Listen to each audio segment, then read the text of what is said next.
একটি ভাড়া বাসায় দীর্ঘদিন ধরে চলছিল গোপন অপকর্ম, যা শেষ পর্যন্ত স্থানীয়দের চোখ এড়াতে পারেনি। পুলিশের আকস্মিক অভিযানে বেরিয়ে এলো চাঞ্চল্যকর তথ্য। স্থানীয়রা জানান, ভাড়াটিয়া রাজন নামে এক ব্যক্তি, যিনি পেশায় মুরগি ব্যবসায়ী, মাঝে মাঝে আসতেন বাসাটিতে। সেখানে থাকতেন তার স্ত্রী নদী। কয়েকদিন ধরে বাসাটি ঘিরে স্থানীয়দের ভেতর সন্দেহ দেখা দেয়। অভিযোগ পেয়ে শুক্রবার সন্ধ্যায় অভিযান চালায় কাউনিয়া থানা পুলিশ। অভিযান চলাকালে একটি কাঁথার নিচে লুকিয়ে পড়েন রাজনের স্ত্রী নদী। তল্লাশিতে পুলিশ বাসার টয়লেট প্যানের ভেতর থেকে উদ্ধার করে বিপুল পরিমাণ ফয়েল পেপার, যা মাদক সেবনের আলামত হিসেবে সন্দেহ করা হচ্ছে।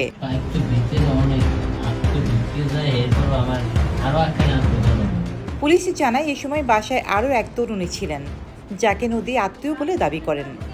অভিযানের সময় রাজন নিজে উপস্থিত ছিলেন না, তবে ঘটনাস্থল থেকে সরাসরি কোনো মাদক জব্দ না হওয়ায় কাউকে আটক করা হয়নি। পুলিশ জানিয়েছে, পরিবারটিকে নজরদারিতে রাখা হবে এবং পরবর্তী আইনি পদক্ষেপ নেওয়া হবে প্রয়োজন অনুযায়ী।